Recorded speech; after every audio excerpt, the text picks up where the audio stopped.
ఇక్కడ phone market లో పెద్ద పెద్ద బ్రాండ్స్ అన్ని ఫైట్ చేస్తుంటే రియల్మీ సైలెంట్ గా ఒక క్రేజీ ఫోన్ తీసుకొని వచ్చింది. అదే రియల్మీ P4X. ఈ రియల్మీ P4X గురించి మన యూట్యూబ్ ఛానల్లో ఒక షార్ట్ వీడియో కూడా వచ్చింది. ఒకసారి చెక్ చేయకుండా చెక్ చేయండి.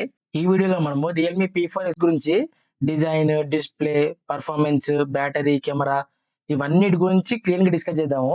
ఈ ఫోన్ చూసిన తర్వాత నాకేమనిపించింది అంటే ఈ పర్ఫెక్ట్ 15,000 రూపాయల లోపు గేమింగ్ ఫోన్ తీసుకొద్దామని చెప్పేసి వీలైతే ట్రై చేసి అనిపించింది నాకైతే.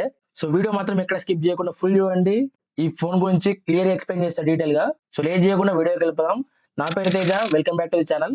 సో ఈ వీడియో తీసేటప్పుడు మన ఛానల్ కి 823 సబ్స్క్రైబర్స్ ఉన్నారు. కంటెంట్ మీకు వర్త్ అనిపిస్తే ఖచ్చితంగా ఒక లైక్ చేసి అట్లా సబ్స్క్రైబ్ అయితే చేసుకోండి. లేట్ చేయకుండా టాపిక్ లోకి వెళ్ళిపోదాం. ఫస్ట్ మన స్పెసిఫికేషన్ గురించి మాట్లాడుకునే ముందు ఇది ఏ రోజు లాంచ్ అయింది, ఏ రోజు దీన్ని సేల్ లోకి తీసుకొస్తారో అది మాట్లాడుకుందాం. ఫస్ట్ ఇది లాంచ్ అయిన డేట్ చూసుకుంటే డిసెంబర్ 4వ తారీఖు 2025 రోజు లాంచ్ అయింది. అట్లనే ఫోన్ మనకు డిసెంబర్ 10వ తారీఖు 2025లో మనకు సేల్ కి తీసుకొస్తున్నారు మధ్యాహ్నం 12 గంటల నుంచి. దీని ప్రైస్ గురించి ప్రైస్ సెగ్మెంట్ లో మాట్లాడతా. ఫస్ట్ మేము డిజైన్ గురించి మాట్లాడుకుందాం. వీళ్ళు ఈ డిజైన్ కి ఒక పేరు పెట్టిరు, ఏరోస్పేస్ డిజైన్ అని చెప్పేసి. ఇది మనకు 3 కలర్స్ లో వస్తుంది. ఒకటి సిల్వర్, ఇంకోటి పింక్, అట్లనే ఇంకోటి గ్రీన్. 3 కలర్స్ లో వస్తుంది. ఫస్ట్ దీని బాడీ చూసుకుంటే చుట్టూ మొత్తం ప్లాస్టిక్ తో వస్తుంది. బ్యాక్ సైడ్ చూసుకుంటే గ్లాస్ ఫినిష్ తో వస్తుంది. నెక్స్ట్ దీని థిక్నెస్ గురించి మాట్లాడుకుంటే ఇది 8.39 mm థిక్నెస్ తో వస్తుంది. అట్లనే 208 గ్రామ్స్ వరకు ఉంటుంది వెయిట్ అయితే. వెయిట్ అయితే కొంచెం ఎక్కువనే ఉంది, ఎందుకంటే దీంట్లో హైయెస్ట్ బ్యాటరీ ఉంది కాబట్టి, కొంచెం బ్యాటరీ పెద్ద బ్యాటరీ ఇచ్చారు కాబట్టి. అట్లనే మిలిటరీ స్టాండర్డ్ సర్టిఫికేట్ తో వస్తుంది. వాటర్ రెసిస్టెంట్ చూసుకుంటే ఇది IP64 మాత్రమే. ఒకవేళ ఫుల్ గా నీళ్ళలో ముంచితే మాత్రం ఖచ్చితంగా చచ్చిపోతుంది ఫోన్ అయితే. జస్ట్ కొంచెం నీళ్ళ చుక్కలు పడితే కొంచెం సర్వైవ్ అవుతుంది అంతేగాని ఒకవేళ ఫుల్ గా వాటర్ లో పెడితే మాత్రం ఖచ్చితంగా ఫోన్ అయితే పాడైపోతుంది. ఫస్ట్ ఈ స్పెసిఫికేషన్ గురించి అన్నిటి గురించి మాట్లాడుకుందాము. మాట్లాడుకున్న తర్వాత ఈ స్పెసిఫికేషన్ బదులు వేరేది ఇస్తే బాగుంటుండే, ఇవి ఇస్తే బాగుంటుండే అని చెప్పేసి ఏవైతే అనిపిస్తాయో అవి లాస్ట్ లో మాట్లాడుకుందాం. అట్లనే రియల్మీ వాళ్ళు ఈ పవర్ బటన్ పైన లేకుంటే వాల్యూమ్ బటన్స్ పైన కొన్ని టెస్ట్లు అయితే చేసినాం అని చెప్పేసి అంటున్నారు. ఎట్లా అంటే 5 లక్షల సార్లు మేము పవర్ బటన్ ప్రెస్ చేసి టెస్ట్ చేసినాము. అట్లనే వాల్యూమ్ బటన్ 5 లక్షల సార్లు ప్రెస్ చేసి టెస్ట్ చేసినాము. USB కేబుల్ లో మనం USB plug in plug out అట్లా పెట్టుకుంటా 20,000 సార్లు ఇట్లా టెస్ట్ చేసినామని చెప్పేసి వీళ్ళైతే చెప్తున్నారు.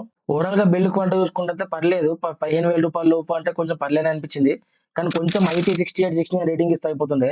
అక్కడ నార్మల్ గా ఇప్పుడు వచ్చిన 15,000 రూపాయల ఫోన్స్ కూడా మనకు అలవాటు అయిపోయింది. IP68 రేటింగ్ కానీ 69 రేటింగ్ వాటర్ ప్రూఫ్ మొబైల్స్ అని.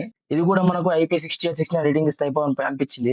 నెక్స్ట్ డిస్ప్లే గురించి మాట్లాడుకుంటే ఇది 6.72 inch LCD plus 144Hz refresh ఉన్న డిస్ప్లే అయితే ఉన్నది. 144Hz రిఫ్రెష్ ఇచ్చిన బాగానే ఉన్నది, కానీ LCD డిస్ప్లే అది అంతా మంచి అనిపించలేదు. LCD డిస్ప్లే బదులు మనకు వేరే డిస్ప్లే, AMOLED డిస్ప్లే ఇట్లా అవి ఇస్తే బాగుంది అనిపించింది. అట్లనే ఇది వెట్ టచ్ తో వస్తుంది. వెట్ టచ్ అంటే ఏంటిదంటే మనం తడి చేతుల్లో కూడా ఫోన్ అయితే ఆపరేట్ అయితే చేసుకోవచ్చు. నెక్స్ట్ దీని పీక్ బ్రైట్నెస్ చూసుకుంటే 1000 nits వరకు పీక్ బ్రైట్నెస్ తో వస్తుంది. నెక్స్ట్ దీని ఫ్రంట్ గ్లాస్ చూసుకుంటే ఆర్మర్ షెల్ ప్రొటెక్షన్ తో వస్తుంది. ఇది మనం 1.5 మీటర్ నుంచి కింద పడేసినా కూడా, అంటే స్టీల్ ప్లేట్స్ పైన లేకుంటే మార్బుల్ లేకుంటే వుడెన్ బోర్డ్స్ పైన పడేస్తే 1.5 మీటర్స్ పడేసినా కూడా దీనికైతే ఏం కాని చెప్పేసి వీళ్ళు చెప్తున్నారు. ఈ డిస్ప్లేలో ఏమి ఇస్తే బాగుండు అనే దాని గురించి మాట్లాడుకుంటే దీంట్లో ఫస్ట్ వచ్చేసి LCD డిస్ప్లే. అసలు LCD డిస్ప్లే ఇచ్చే కాకుండా AMOLED డిస్ప్లే ఇస్తే బాగుంటుండే. మనకు 15,000 లోపు AMOLED డిస్ప్లేస్ కూడా వస్తున్నాయి. మెయిన్ గా వాళ్ళు AMOLED డిస్ప్లే ఇస్తే బాగుండు అనిపించింది. Next peak brightness 3,000 nits, 4,000, 5,000 nits peak brightness వస్తున్నాయి ఫోన్స్ ఇప్పుడు. 1,000 nits పీక్ బ్రైట్నెస్ అంటే ఖచ్చితంగా స్ట్రాంగ్ సన్లైట్ లోకి వెళ్ళినప్పుడు విజిబిలిటీ మాత్రం ఖచ్చితంగా ఇబ్బంది అనిపిస్తుంది. మీకు కనిపించకపోవడం, రీడింగ్ ఇష్యూస్ ఖచ్చితంగా ఫేస్ చేస్తారు. సో ఇది డిస్ప్లే గురించి. నెక్స్ట్ పర్ఫార్మెన్స్ అయితే మనకు మంచి ప్రాసెసర్ తో వస్తుంది. ఇది MediaTek Dimensity 7400 ultra processor run అవుతుంది. ఇది చాలా మంచి ప్రాసెసర్, గేమ్స్ కూడా మంచి హ్యాండిల్ ఇస్తుంది. ఇది 4 nm టెక్నాలజీ పై డిజైన్ చేసారు. అట్లనే దీంట్లో ర్యామ్ టైప్ చూసుకుంటే LPDDR4X తో వస్తుంది. ఇది మనకు 2 వేరియంట్స్ లో అవైలబుల్ ఉంది. ఒకటి 6GB ర్యామ్, ఒకటి 8GB ర్యామ్. నార్మల్ గా వీళ్ళు చెప్పిన అంటూ స్కోర్ చూసుకుంటే మాత్రము 7,80,000 ప్లస్ వరకు అంటూ స్కోర్ అయితే ఇస్తా అని చెప్పి వీళ్ళు చెప్తారు. కానీ దగ్గర 1 million వరకు అంటూ స్కోర్ అయితే జనరేట్ చేసింది. అట్లానే ఈ రియల్మీ P4X BGMI ని 90 FPS లో హ్యాండిల్ చేస్తుందని, 90 FPS లో గేమ్ ఆడినా కూడా ఎక్కడ లాగ్ అయితే ఉండదు అని చెప్పి చెప్తున్నారు. నార్మల్ గా గేమ్స్ ఆడినప్పుడు ఫోన్ అయితే ఖచ్చితంగా హీట్ అవుతుంది.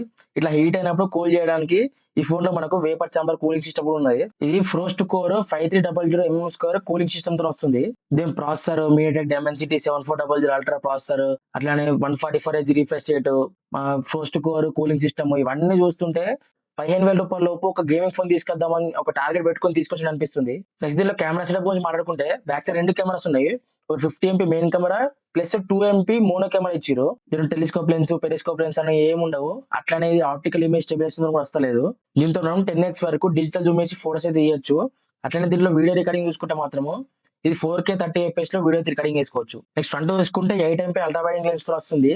దీంతో మనం 1080p 30 fps లో వీడియో రికార్డింగ్ చేసుకోవచ్చు. కెమెరాస్ పైన అయితే ఎక్కువ ఎక్స్పెక్టేషన్ ఏం పెట్టుకోవద్దు, ఎందుకంటే కెమెరాస్ మాత్రం యావరేజ్ గానే ఉంటాయి. నార్మల్ డీసెంట్ గా ఫోటో తీసుకుంటే అంటే మాత్రం వస్తాయి. ఈ ఫోన్ లో మనకు డ్యూయల్ రికార్డింగ్ ఆప్షన్ కూడా ఉంది. డ్యూయల్ రికార్డింగ్ అంటే ఏంటంటే ఫ్రంట్ కెమెరా బ్యాక్ కెమెరా రెండు ఒకటేసారి మనం యూజ్ చేసి వీడియో తీసుకోవచ్చు. ఈ ఫ్రంట్ కెమెరా 8 MP కాకుండా 16 MP ఇచ్చే ఉండే. 8 MP అంటే నార్మల్ అయిపోయింది. ఒక 16 MP ఇస్తే కొంచెం బెటర్ గా ఉంటుంది అనిపించింది. సో ఇది కెమెరా గురించి. నెక్స్ట్ బ్యాటరీకి వెళ్తే బ్యాటరీ మాత్రం మ్యాసివ్ బ్యాటరీతో వస్తుంది. 7000 mAh బ్యాటరీ, అట్లనే 40 W ఫాస్ట్ ఛార్జింగ్ సపోర్ట్ ఇస్తుంది. కంటిన్యూగా 9 hours గేమ్ అయితే ఆడుకోవచ్చు. అట్లనే 25 hours యూట్యూబ్ అయితే ప్లే అవుతుంది అని చెప్పేసి వీళ్ళైతే చెప్తున్నారు. అట్లనే దీంట్లో బైపాస్ ఛార్జింగ్ కూడా ఉంది. బైపాస్ ఛార్జింగ్ అంటే ఏంటిదంటే మనం ఛార్జింగ్ పెట్టి గేమ్స్ అయితే ఆడుకోవచ్చు. ఫోన్ హీట్ అవుతుంది, మళ్ళీ బ్యాటరీ మీద ప్రెజర్ పడుతుంది అని చెప్పేసి బడీస్ ఏం పడాల్సిన అవసరం అయితే లేదు. బ్యాటరీ అయితే చాలా బాగుంది. 7000 mAh, అట్లనే 45 W fast charging, bypass charging ఇవన్నీ చాలా బాగున్నాయి. నెక్స్ట్ దీంట్లో స్టోరేజ్ చూసుకుంటే స్టోరేజ్ వచ్చేసి UFS 3.1 తో వస్తుంది. అట్లా వైఫై చూసుకుంటే వైఫై 6 తో వస్తుంది. బ్లూటూత్ చూసుకుంటే బ్లూటూత్ వర్షన్ 5.4 తో వస్తుంది. దీంట్లో మనకి NFC కానీ ఐఆర్ బ్లాస్టర్ కానీ ఏవి లేవు. అట్లనేది స్టీరియో స్పీకర్స్ తో వస్తుంది. ఐడియా జాక్ చూసుకుంటే USB Type-C పోర్ట్ తో వస్తుంది. దీంట్లో in display finger print sensor అయితే లేదు. ఈ సైడ్ మౌంటెడ్ ఫింగర్ ప్రింట్ తో వస్తుంది, ఎందుకంటే LCD డిస్ప్లే కాబట్టి ఈ సైడ్ మౌంటెడ్ ఫింగర్ ప్రింట్ తో వస్తుంది. ఒకవేళ AMOLED డిస్ప్లే అయితే మాత్రము ఇన్ డిస్ప్లే ఫింగర్ ప్రింట్ వస్తుంది. నెక్స్ట్ ఆపరేటింగ్ సిస్టమ్ గురించి మాట్లాడుకుంటే ఇది out of the box Android 15 తో వస్తుంది. అట్లనే ఇది Realme UI 6.0 మీద రన్ అవుతుంది. అప్డేట్స్ చూసుకుంటే 2 years OS updates, 3 years security updates అయితే ప్రొవైడ్ చేస్తున్నారు. ఫైనల్ గా దీని ప్రైజింగ్ విషయానికి వస్తే ఈ 6GB 128GB చూసుకుంటే 15,999 రూపాయలకు వస్తుంది. అదే మనం 8 128GB చూసుకుంటే 17,999 రూపాయలకు వస్తుంది. 8GB 250GB చూసుకుంటే మాత్రము 19,499 రూపాయలకు వస్తుంది. సో ఇది ఫ్రెండ్స్ Realme P4X గురించి ఫుల్ స్పెసిఫికేషన్స్ క్లియర్ గా ఎక్స్ప్లెయిన్ చేస్తాను అనుకుంటున్నాను. ఒకవేళ మీరు కెమెరా కోసం కొంటా అంటే మాత్రం మీరైతే అస్సలు పిక్ చేసుకోవద్దు. ఓన్లీ నాకు 20,000 రూపాయల లోపు గేమింగ్ ఫోనే కావాలనుకుంటే మాత్రము ఈ ఫోన్ తీసుకోవచ్చు. ఎందుకంటే దీంట్లో మనకి గేమింగ్ ఆడుకోవడానికి సంబంధించిన ప్రతి ఒక్కటైతే వీళ్ళు ప్రొవైడ్ చేస్తున్నారు. ఎందుకంటే ప్రాసెసర్ చూసుకుంటే MediaTek Dimensity 7400 అల్ట్రా ప్రాసెసర్, అట్లనే BGM అనేది 90 FPS హ్యాండిల్ చేస్తుంది. మళ్ళీ గేమ్స్ ఆడినప్పుడు కూల్ గానికి vapour chamber cooling system, 144 Hz refresh rate, ఇవన్నీ మనకు గేమింగ్ సంబంధించిన ఫోన్ కి ఏమేం కావాలో అవన్నీ ఉన్నాయి. సో ఈ ఫోన్ గురించి మీకే అనిపించిందో కామెంట్ బాక్స్ లో చెప్పండి. ఎవరైనా ఈ Realme P4X తీసుకుంటా అనుకుంటే మాత్రము ఈ వీడియో డిస్క్రిప్షన్ లో లింక్ అయితే ప్రొవైడ్ చేస్తా. ఆ లింక్ క్లిక్ చేసి తీసుకుంటే నాకు సపోర్ట్ చేసినట్టు ఉంటుంది. సో ఈ ఫోన్ గురించి మీకే అనిపించిందో కామెంట్ బాక్స్ లో చెప్పండి. వీడియో వస్తే మాత్రం ఒక లైక్ చేయండి. అట్లా మరింటి ఎక్కువ వీడియోస్ కోసం సబ్స్క్రైబ్ చేయండి.